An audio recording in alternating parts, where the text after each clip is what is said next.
Service.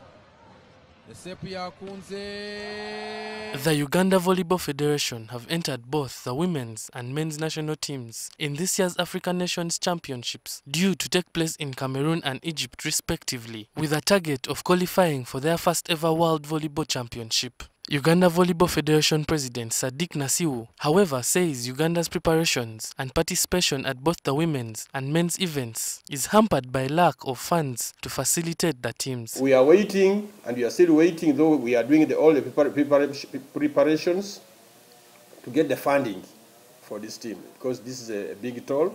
The federation, with its small resources, cannot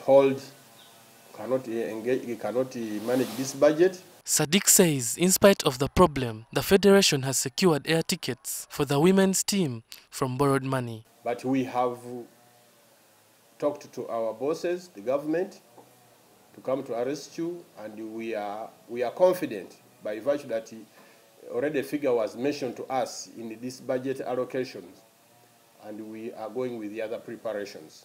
The women's team is due to leave the country next week for the championship that serves off on the 14th of this month. Meanwhile, their male counterparts will travel to Cairo next month. Women's team head coach Tony Lakoni believes his team that has been undergoing non-residential training for the last 3 months is ready for action. We've prepared quite well.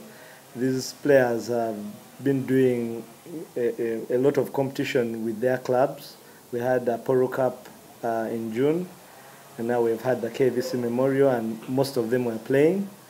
And this was KVC Memorial is a very good competition because it's given them much practice. Meanwhile, the Uganda Volleyball Federation General Assembly is scheduled to take place later this month before the launch of the National League due next month. Noah Walakira, NTV Sport.